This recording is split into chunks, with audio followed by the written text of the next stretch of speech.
going to get started. Today, as the front slide says, we're going to talk about edge and corner detection. So, just to remind you, what we're doing in the first 3 weeks of the course are trying to start from the very lowest level description of images that we can think of and try to move our way up to higher and higher level descriptions of image information. And in practice what that means is that we started out really thinking about the low-level image signal and how it can be thought of as being composed of components that are basically sinusoidal curves. We talked about that. Then we talked about how to remove fluctuations in imaging data that we're referring to as noise. So now we're going to move up a little tiny itty-bitty bit higher on this semantic hierarchy to talk about actual structures within images. So noise is not necessarily a structure. It doesn't necessarily correspond to anything physically real. Edges and corners may actually correspond to actual real things in the actual real world. So what do we call edges? Edges are basically sharp changes in image intensity. So quick changes over the course of space from very, very dark to very, very bright, or very, very bright to very, very dark. So if you take a photograph like this, you probably have your own intuitive notion of what an edge is. You could probably take the photograph on the left and maybe place a sheet of something clear on top of it and sketch out what you think are the prominent edges in the image. And they're shown on the right there. We'll talk about this in the next slide, but some of them correspond to the boundaries of the object and some of them don't. But the important thing is that the edges that are present in an image in some way make it possible to form a very, very sparse representation of what's in the image. I can take all of the pixels in this photograph, reduce them down to basically black or white, and reduce them down to only a very, very sparse number of pixels that actually have any information in them, and you still get the key idea of what is in the image. So in images, especially black and white images, edges can be used to reduce the amount of data that's present in an image tremendously without really losing much about what is in the image itself. So this is why edges are interesting things to think about. Now let me just restate that not all of what we're calling edges come from the boundaries of objects. So if you imagine a silhouette, there's basically an edge between, let's say it's a silhouette of someone's face.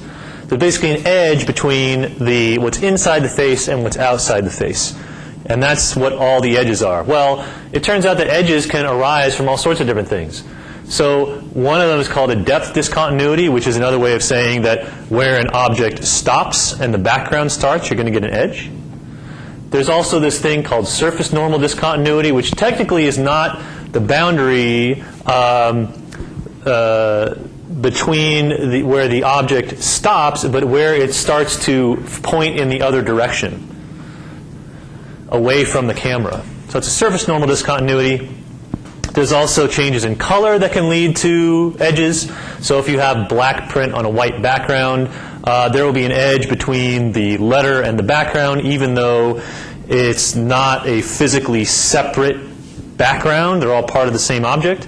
And then if you take this photograph with any kind of lighting, there might be a cast shadow, and the shadow itself may lead to an edge, even though it's not actually a physical object. It's just an effect of the lighting.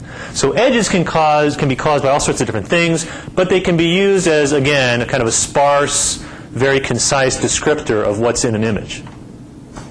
So the big idea here, or there's a couple of them, I guess, is that basically finding edges in images involves a trade-off between detection and localization. So we talked a little bit last time about localization and how isotropic smoothing with a Gaussian filter is useful because it can remove noise, but it also has a drawback, which is that it makes edges less localizable. So I'd like to remind you of the example where you have an edge that goes from perfectly black to perfectly white. And if you smooth that thing with a Gaussian filter, then basically the edge is no longer goes from perfectly black to perfectly white. It goes from black to gray to gray to gray to gray to less gray to less gray to white. And that's another way of saying that there is no one single point in space anymore that you can identify as being the boundary between the black region and the white region. It's blurred. So there's a trade-off between being able to detect edges and being able to localize them. And what I'll show you in what follows is that we basically can think of the image signal in 1, 2, or 3 dimensions. I'll show you the examples in 1 dimension. But we can think of the image signal as being a function. And what we're going to do to detect edges is differentiate that function and look for certain properties in the derivative. So we differentiate the signal to look for edges, but we also have to smooth this signal to remove spurious edges. So it's very easy to detect edges that are not actually there, that don't actually correspond to real physical objects or to actual events in the image. So to get rid of those, you smooth the image, but then you lose your localizability. So that's kind of the trade-off. One of the neat things that has happened in this field is that this happened maybe, 40 years ago or so. People realized that both of these operations can be performed at exactly the same time in one single unified operation through convolution. And I'll show you how that works. And finally, towards the end, we'll talk about corners. And corners, you all know what a corner is. So in images, in image processing, you think of a corner as being where 2 different edge directions are present in the same place at the same time. So if there's a corner that's at a right angle, basically what you're saying is that there's edge in this direction and edge in this direction. So 2 dominant edge directions, aka gradient directions. And there's a very common algorithm that has kind of taken over as the industry standard for detecting corners that is based on this principle. That what you're looking for are 2 distinct, prominent edge directions in the same place. And you're going to call that a corner. Okay, so I mentioned that what we do is we think about the imaging data as being like a function. And we want to differentiate that function. Well, the derivative of the image signal basically tells us how sharp an edge is. And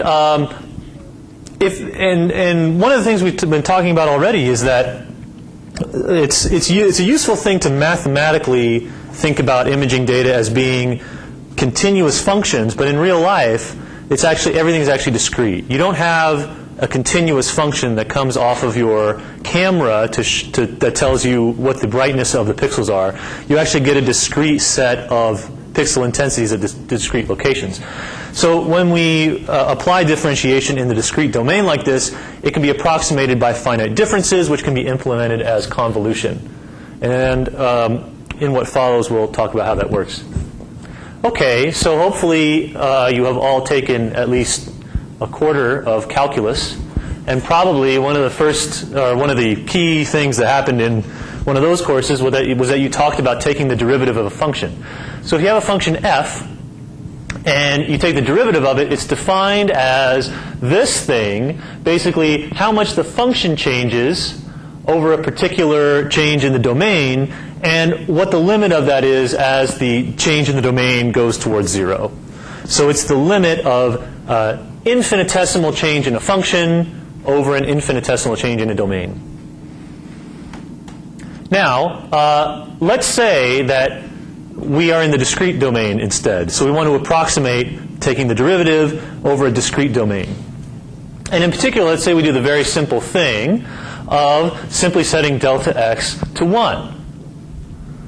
So, so one thing you can do actually is in the discrete domain, approximate this thing by the thing that's below it, which basically says that you look to your left and you look to your right and you take the difference of those things and divide by 2. And that's your approximation of the derivative in the discrete domain. So if you look at this formula that's a discrete approximation to the derivative, and remember what our formula for convolution is, you can actually replicate this operation by convolving with a filter that looks like this. So, and just to kind of tell you how this works, you basically take this would be f of x plus 1. This would be f of x minus 1. So you're going to multiply those things, this minus 1 times the f of x minus 1 to get that negative. You're going to multiply this guy times 1 to get that. And then to normalize these things, I didn't really talk about this last time, but what you do when you do convolution is that you normalize the result by the sum of the entries of all the things in your convolutional filter, or the sum of squares actually, which in this case is 2. So that's why you divide by 2. So the discrete approximation of differentiation is exactly the same as convolving with this kind of a filter. Alternatively, you can also approximate it in a very slightly different way by, instead of taking finite differences in both directions, just taking finite differences in one direction. That's what this is called, approximating the derivative using finite differences. So really what you can do is, if you have a one-dimensional image signal like we've talked about previously, you can convolve that thing by this and get an estimate of the image derivative at every pixel. So if you do that,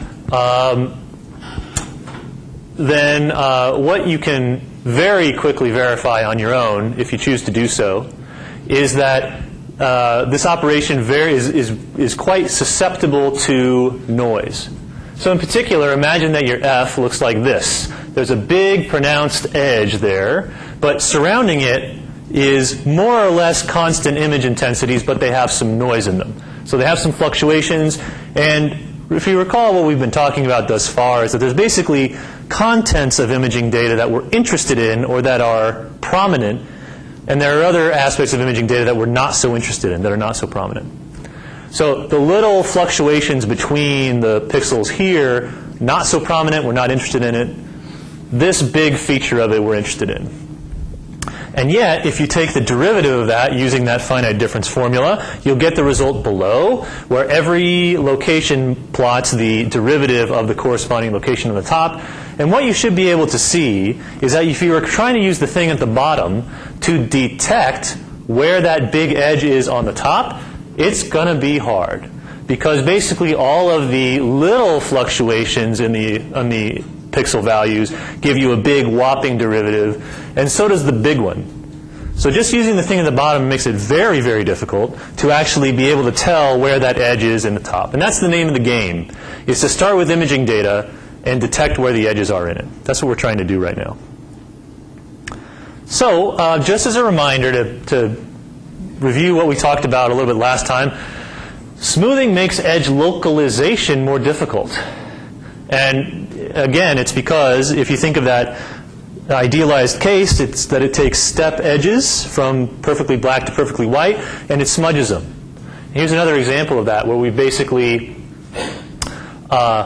smooth this image a little bit and a lot, and then done that differentiation operation. So what you should be able to see is that the edge between, for example, the white part of the stripe and the black part of the stripe, you kind of get a pretty good idea of where exactly the transition is from black to white. But if I'm telling you that this entire thing is the edge between the black and the white region, then clearly something has been lost there. And that thing that's been lost is called localization. Now, okay, let's talk a little bit about math. And in particular, let's talk about the derivative theorem of convolution. What this tells you is that you can essentially flip the orders of differentiation and convolution and get the same result. So I'll just state what the theorem is, and then we'll talk about why this is a useful thing for detecting edges.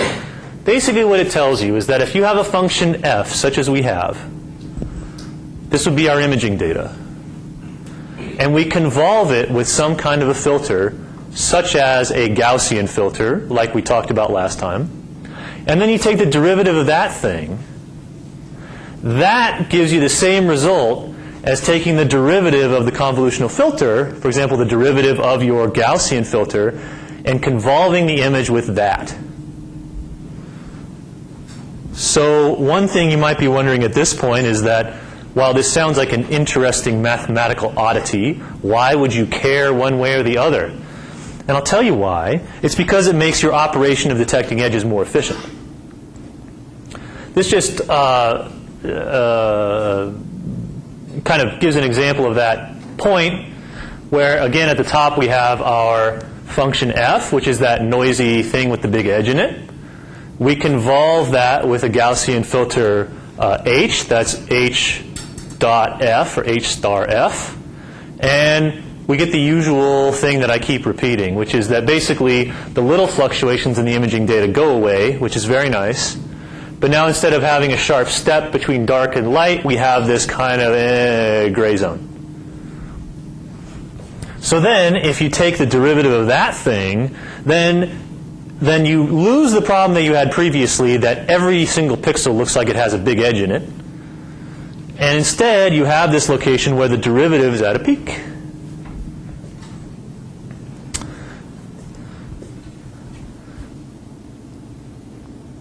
And so what you would do in practice is, if you were going to do this, first smooth the image, then take the derivative. First smooth the image, then take the derivative. What you would end up with is a result that tells you that basically that the edge could be right here, but there's actually a zone that all looks fairly edgy. Now, going back to that convolution theorem,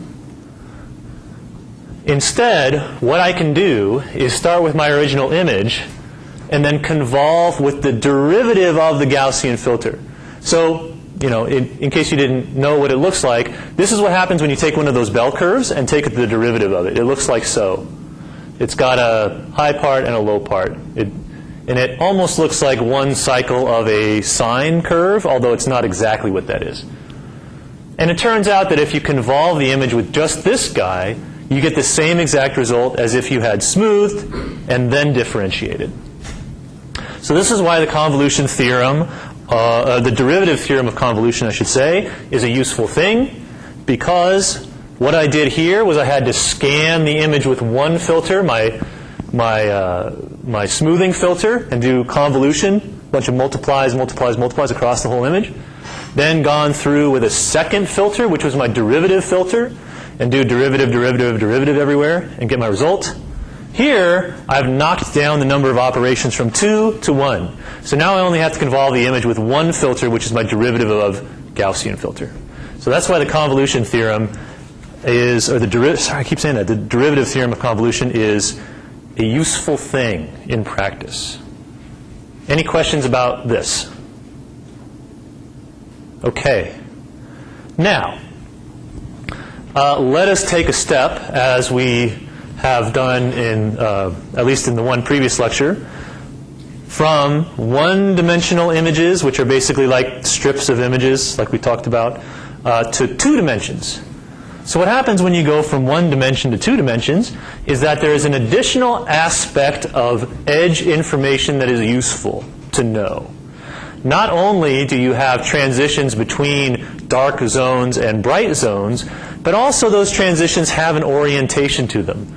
And here are some examples. You can imagine your edge being a vertical one, which is another way of saying that the sharp transition from dark to bright goes in this direction. Here is a what I would call a horizontal edge, where the transition goes in this direction. And similarly, you can imagine, you can conjure up any imaging data where this transition from dark to bright can be in any arbitrary direction. And so in 2 dimensions, and also in 3, the orientation at which these edges come in could be an interesting thing for you to keep track of. And when it comes to corner detection, it will be. So the way you actually detect this orientation of edges is you first do what you would do in 1 dimension, which is convolve the image with a derivative of Gaussian filter. Now, in 2 dimensions, there are 2 derivative of Gaussian filters, one of which detects edges in the x direction, the other one in the y direction. So you only get one point of view because I don't have a movie of it, but this is how that derivative of Gaussian looks in 2 dimensions. You basically have your characteristic go above 0, then go below 0, like one period of a sinusoid function, but it's only in one direction, so it's kind of going from high to low in that direction, if you will. So you can orient this thing in any direction you want, and what you can do is orient it one way so that the high and low bumps are oriented like this, and convolve the image with that, and then orient it 90 degrees off from that and convolve the image again. So that's basically stating what I just said here, which is that you have two derivative Gaussian filters oriented 90 degrees off from each other. So the edge orientation can be determined by the relative magnitudes of those derivatives. And in particular, one way you can think about this is to take the case of a 45-degree angle edge. So what will happen here is that the response from the two derivative Gaussian filters will be kind of at medium magnitude. So that tells you that there is a component of the edge in the x direction and a component of the edge in the y direction.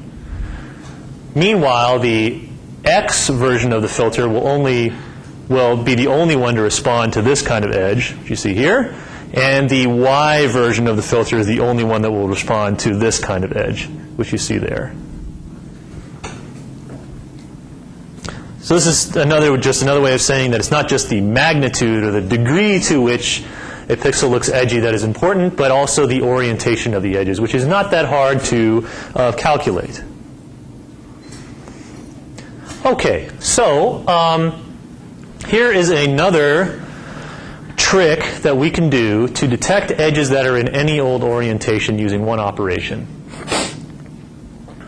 Now, how can we find edges that are at multiple orientations? Well, for one thing, we can, and let's say that we are no longer interested in what the orientations of the edges are, that we just want to detect them, yes or no, at any orientation that they may appear in. So what we can do is look for edges by finding maxima of this derivative here, which, again, let me just restate that you can do that in one operation. Now let's see. The maxima of functions are where their derivatives go to 0. And so maxima of the first derivative of the image, or the first derivative of the smooth image, are going to be where the second derivative of the smooth image goes to 0. So you can equivalently think of looking for maxima in the first derivative here, or finding 0 crossings of the second derivative. In other words, places where that second derivative goes to 0.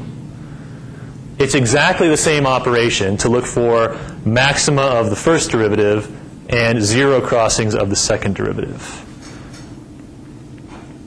And this, again, just all falls out of what you've learned in elementary calculus. And just showing an example of that, again, with the same exact input data there, this is what happens when you take the second derivative of your Gaussian bell curve. The first derivative looks kind of like a period of a sine curve. The second derivative kind of looks, it's often called the Mexican hat operator because it kind of looks like a Mexican hat, a sombrero. It's got two positive parts on either side and a big dip in the middle. So what you will find if you convolve the image with this guy is basically the same result that you had earlier, which is that the 0 crossings of this thing are where the edge is. Or in other words, the 0 crossings of this second derivative here correspond to the maxima of the first derivative. So this, again, all just falls out of calculus. Now, one thing that might not be entirely clear is why it would be advantageous to use the second derivative operator versus the first derivative operator. And the reason why is that in 2 dimensions, the second derivative operator is what's called radially symmetric. There isn't a second derivative in the x direction and second derivative in the y direction. They're the same. So again, what I've told you is that basically there's one first derivative of Gaussian filter for the x direction and a different one that's 90 degrees rotated from that for the y direction. Well, the second derivative of both of those looks like this. It really looks like a sombrero kind of turned upside down. So what that means is that we've again done a little trick to reduce the amount of computation we need to do if the only thing that we're interested in is locating the locations of edges and not their orientations. All we need to do is to convolve our image with this second derivative of Gaussian filter, and look for zero crossings. Before, what we had to do is convolve with the x direction first derivative Gaussian, then convolve with the y direction first derivative Gaussian. But now we've reduced those two convolution operations to just one, which is the second derivative of Gaussian filter. And by the way, there's an interesting fact that you can actually get a pretty good approximation of this second derivative of Gaussian operator by taking two Gaussian functions, not the derivatives but the original function, one that's a little bit fatter than the other one, and taking the difference of them. It's called a difference of Gaussians. However, usually what you'll find a lot is that instead of people saying we convolved the image with a second derivative of Gaussian function, they'll say we convolved it with the Laplacian of Gaussian. And that comes from the fact that the second derivative of functions operator is it's associated with the mathematician Laplace, and it's all over the place in engineering and mathematics. But it basically just means the second derivative of Gaussian. Okay, actually, any questions about that before we move on a little bit? Okay, so probably the most well-known software tool related to edge detection at edges is called the Canny edge operator. There might even be a Photoshop option in there that says detect Canny edges. I'm pretty sure that there is one in GIMP, but I'm not sure about Photoshop. So Canny edges, Canny edges, Canny edges. They're all over the place. So what Canny, and the funny thing is that John Canny wrote this up for his master's thesis, and actually his PhD thesis was something even more impressive that most people basically ignored because they were so fixated on his very, very useful edge detector. But at any rate, what he wanted to do was basically start from scratch and say, look, I have two criteria. First, I want detection, and secondly, I want localization. That's all I really want from an edge detector. I'm not going to assume that it's a first derivative of Gaussian. I'm not going to assume anything. I just want to start from scratch and develop a convolution operator that satisfies these two properties simultaneously. So we had this kind of really complicated optimization process that kind of wandered through the space of all possible convolutional filters, and for each one trying to figure out whether it responds to edges and doesn't respond to noise, and also tries to maximize the result of convolution at the exact location of the edge, and basically make the peak that we saw in that first derivative result as sharp as possible. And it turned out, not sure exactly why, but it turned out that the result of this operation was something that looked an awful lot like a first derivative of Gaussian filter. So he used that to justify the idea that for his software tool, what he's going to do is convolve images with first derivative of Gaussians as a first step. So he does the thing that we've been talking about, which is convolution with first derivative of Gaussian filters. Then, and this is basically the reason why his software or his algorithm went from a useful thing to a ubiquitous thing, is that he started with this initial idea of convolution with a first derivative of Gaussian filter, and then added tricks on top of it. And the tricks are what really make it sing. One of these tricks is called non-maximum suppression. So imagine that we have an image like that I'm not showing you, and that you have convolved them with this first derivative of Gaussian filter in the x and y directions, and you get the result on the left. And what you have done furthermore is for each one of your pixels, you have defined an edge orientation. Again, by comparing the relative magnitudes of the response to the x-oriented first derivative of Gaussian and the y-oriented first derivative of Gaussian. So each one of those will give you an edge orientation like this. So what you can do is basically walk along these directions and determine whether you are the most edgy pixel in that direction. So imagine if you are Q, and you know that your edge direction is in this direction, what you can do is look to your left and look to your right and kind of look in both directions and determine whether one of your neighbors on either side is a stronger edge pixel than you. And if that's true, then you should probably drop out, because you know that the edge that you are a part of is already being represented by somebody who's a stronger edge than you are. That's kind of being represented up here at the top, where if you're Q, you can tell that the response of those edge detectors filters is stronger at R and weaker at P. So what would happen then is that each pixel would make a decision about whether it's the strongest edge pixel, and we'll basically remove Q and P from the set of pixels that you're going to call edge pixels. So that helps to sharpen up these edges. Another way to think about that is that you're basically eroding the edges from the edges. That's not very clear, but there's sort of the boundary of these edges is going to get skinnier and skinnier as you remove more and more of these pixels that are kind of edge-like, but not the maximum edge.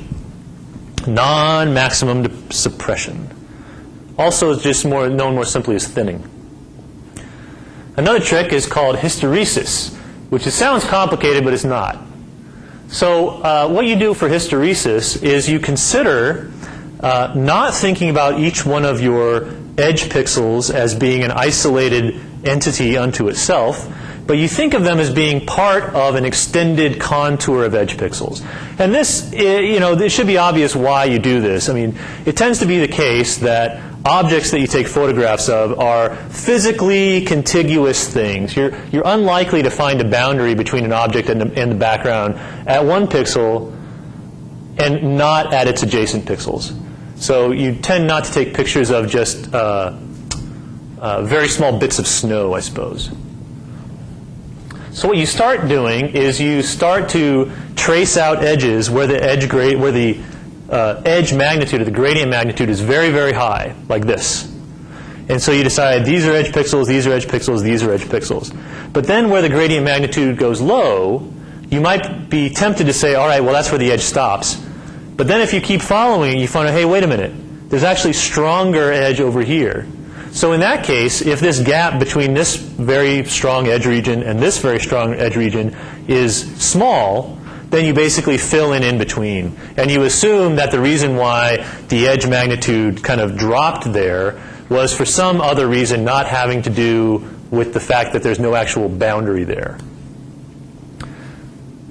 Another way to term this is that you're doing edge continuation. That you're taking short edges and you're continuing them in directions that you think they go in. So here is your prototypical image. On the top right, you see basically the gradient magnitude, which is the sum of squares of the two first derivative Gaussian results. Then if you threshold that simply based on that gradient magnitude, you'll see what some of the problems are, which is that basically all of the stuff on the top of the hat goes away because the gradient magnitude kind of barely dips below whatever your threshold was. And there's numerous examples in here of edges that kind of really ought to be there, but you have thresholded them out of existence. But then if you do the non-maximum suppression and this continuation thing, you'll notice a couple of things. First of all, at least some of the hat has been filled back in. This is another one where basically you've started with a short set of edge pixels and it's kind of been continued out. And also you'll notice that all of the edges have gotten thinner too. And that's from that thinning step where you look to your left and you look to your right and you decide whether or not you are the strongest edge pixel on that line. So one of the key parameters of your Canny edge detector, and really your convolution with a derivative of Gaussian filter in general, is called scale. So that's usually just used to refer to the width of your Gaussian that you use to smooth. And again, we'll go back to our trade-off that we keep talking about, which is that as your Gaussian filter gets wider and wider, you're going to remove more and more noise. You're going to make the image more and more smooth. But in so doing, you're going to make edges less and less localizable. So this shows the results for two different widths of that Gaussian filter. And what this does is effectively put constraints on the scale of edges that you can detect. And what I mean is, if you look at these vertical stripes here, the frequency of those stripes, how frequent they are in space, is very fast. They change from dark to light very quickly with space. So if you have a very thin Gaussian filter that is removing noise, you're actually going to detect those edges. But if you make your Gaussian filter wider, you're not going to detect them hardly at all. I'm not sure why these three were detected and not the other ones, but never mind that. And just in general, if you look at this image next to this one, you'll notice that there are finer grained details detected on the one on the left, and it's more of the rough gestalt of what's going on is detected on the right. I should mention, by the way, that one active area of research nowadays is so-called scale invariant edge detection, or detection across scales. And it's trying to find ways around this, what seems like an innate problem, that you have to basically pick a set of image scales that you are interested in. So you either have to decide that you're interested in the fine-grained stuff, or decide that you're interested in the broader picture. And the question is, can you really detect both? Okay, so homework 1 is on the web page, so please start. Administrative announcements. Jing, did they give you a office in the CSIF cluster? One of those TA offices, yeah. They did. Okay, so Jing is going to move her office hours from the academic surge room to the CSIF cluster starting on this coming Wednesday? Yeah. So this seems like a better idea because you're probably going to be there. Well, many of you are going to be there to work on the homework anyway, and she can go over to a machine and show you stuff in terms of code and so on. However, if you guys want to come to my office hours, it's in this room in Academic Surge, and the way you tell that you're in the right place is that the previous occupant of that office was a big Lord of the Rings fan. So there is not one poster, but there is an entire collage of Lord of the Rings related photographs that cover almost the entire top of the door, which is great because all the other doors are perfectly blank. So that's how you know you're in the right place. There's like a Liv Tyler area and an Ian McClellan area, and it's really something. It's really something. Okay, are there any questions about administrative type things? Yeah. The microphone, please. Are ITK and CMake on the CSIF machines? All of them?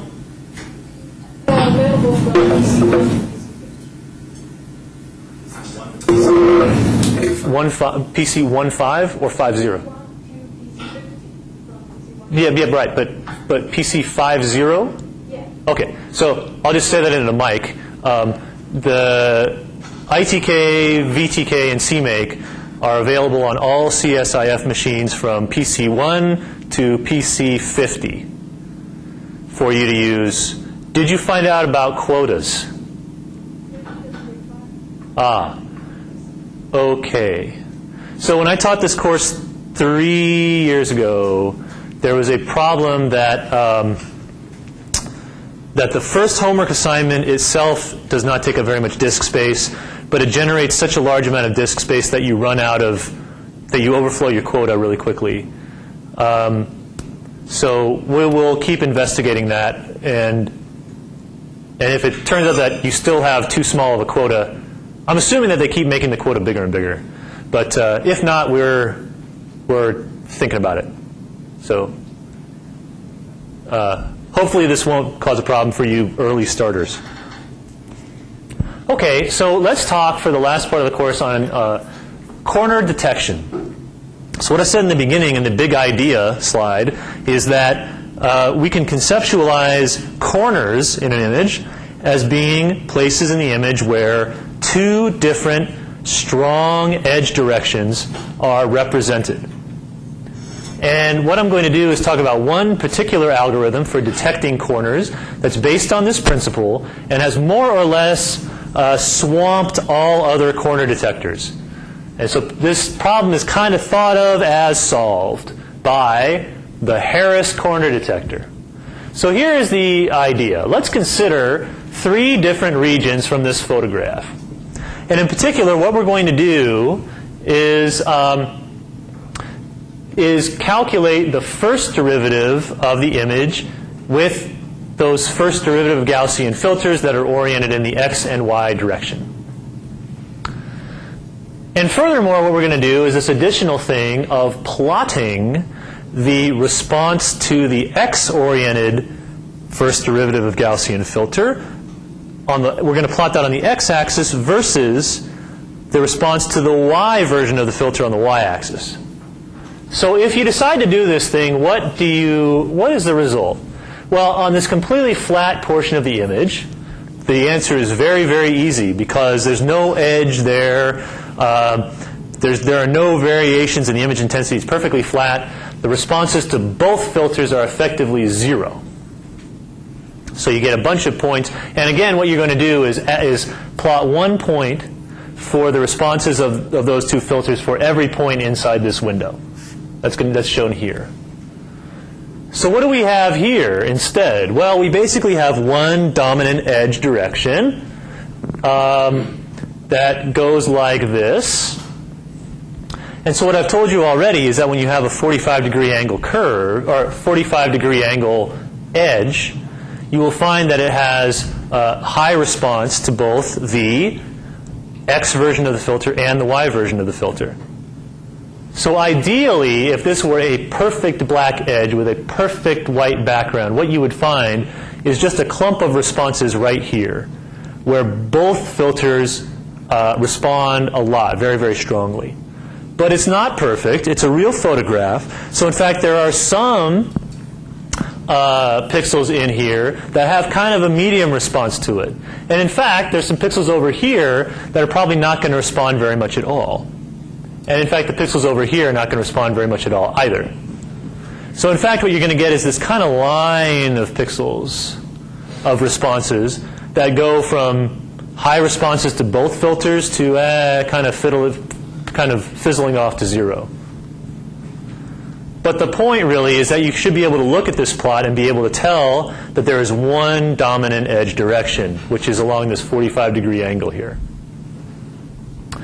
Now, over here, we have 2 dominant edge directions, that way and that way.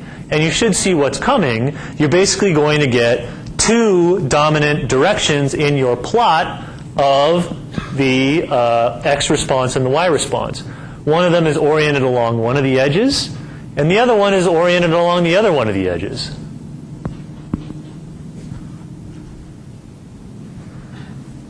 So let's see. If we had a tool that allowed us to be able to figure out whether we had 0 dominant directions, 1 dominant direction, and 2 dominant directions in a 2-dimensional plot like this, we could easily differentiate flatly shaded regions from regions that have 1 edge to regions that have 2 edge directions. And in fact, we have exactly that. For those of you who have taken, actually, I have taken a linear algebra course. Raise your hand. Oh, that's awesome. Okay, so you all know what eigenvalues are. Good. Okay. So if you have this 2-dimensional distribution of data and you take its eigenvalues, you will find no large eigenvalues. If you have this 2-dimensional distribution of data and you calculate its eigenvalues, you should find 1 large eigenvalue. And with this case, you should have 2 large eigenvalues. That's excellent. So all the Harris corner detector does is calculate this 2-dimensional plot at every location in the image and calculate eigenvalues. And if you have 2 large eigenvalues, you have a corner. That's all it's doing. And if you have 1 large eigenvalue, you have an edge. And if you have no large eigenvalues, you have a flatly shaded region. And that's just repeating itself here. no large eigenvalues, one large eigenvalue, two large eigenvalues, and if you are interested in what the orientations of those edges are, you look at the directions of the associated eigenvectors.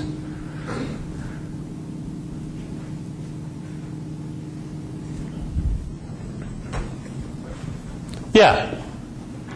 What happens if you have two corners inside of the image? Oh, this is a good thought experiment, is that as usual, there's no free lunch. And the Harris corner detector has various failure modes. I shouldn't say failure modes, but modes in which something other than a corner gives you a strong response to being a corner. And that's one example where if you imagine that instead of having your one corner, you have, say, two different corners that are in the same general region. So in fact, instead of having two strong gradient directions, you have 3, 4, 5 of them. Harris corner detector will still call that a corner because there are two strong orthogonal gradient directions. And in fact, in very, very noisy, so in very, very busy image regions, for example, a block of pixels covering plaid, there are edge directions all over the place. That will look like a corner too, and you think, well, wait a minute, there aren't two strong orthogonal gradient directions. But if all gradient directions appear to be strong, then it'll have two large eigenvalues, right? So it'll still look like a corner, because that's all it's using are these eigenvalues. Any other questions?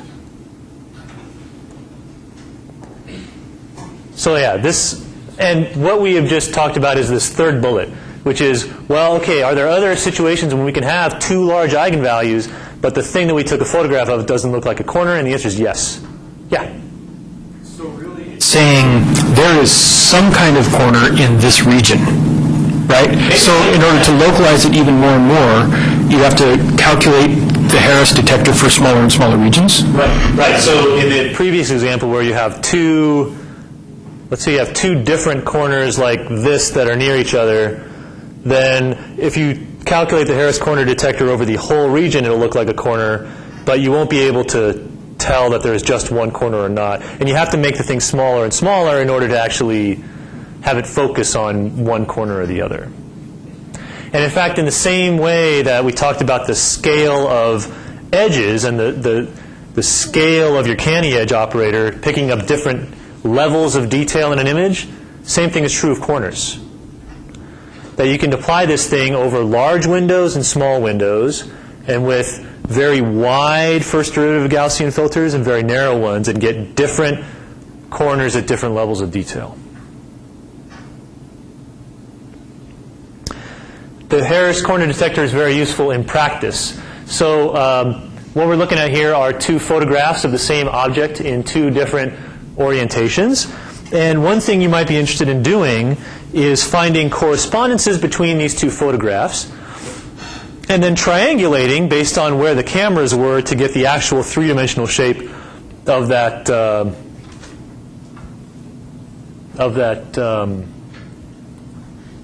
cow, I guess.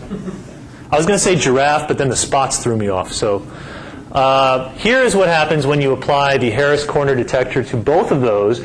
And basically what you do is, to get one number out of your two eigenvalues, is that you take the sum of their squares together. And you normalize them somehow. Don't worry about how. So red spots have relatively high responses to that corner detector. Blue spots relatively low. And you can use the same kind of non-maximum suppression or thinning trick to reduce that. Oh, well, first you threshold it to get just the red spots. And then you can do the similar non-maximum suppression trick to reduce big blobs of high responses down to single responses. And if you do that, you get this, where each one of those dots corresponds to a corner in some sense, even though, as we've said, they're not necessarily corners in the usual sense of the word. And hopefully you can see this is a good exercise for you to go over on your off time when you are reviewing these slides at home in the PDF, is to zoom in and evaluate for yourself the degree to which there are corresponding locations on this image where you get one of these corners compared to a corresponding location here. And I think that's a pretty good one. So you get one there, and you get one, well, you get two there, really. Similarly, on the legs, you should see similar locations on the legs, getting corners on both points of view. So finding correspondences between images is kind of one of the, I alluded to the fact that you can use it for reconstructing the 3D shape of a thing. It's also used all over the place. And Harris corner detection can be one way of isolating corner-y or interesting-looking locations in the image for that purpose.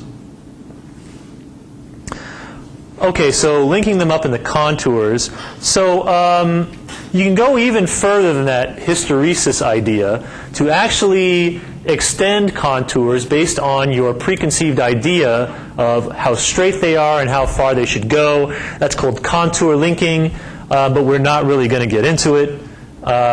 Skip that. So just to summarize, again, to detect edges, you're talking about trading off between smoothing an image and differentiating. In other words, convolving with a Gaussian, convolving with a filter that gives you a derivative. And you have the usual localization versus false detection trade-off. And you can do all of that stuff in a smaller number of convolutional operations in practice if you use that derivative theorem of convolution. And to detect corners, you simply look for regions that have more than one dominant gradient direction. Any last-minute questions? Okay. Discussion is next.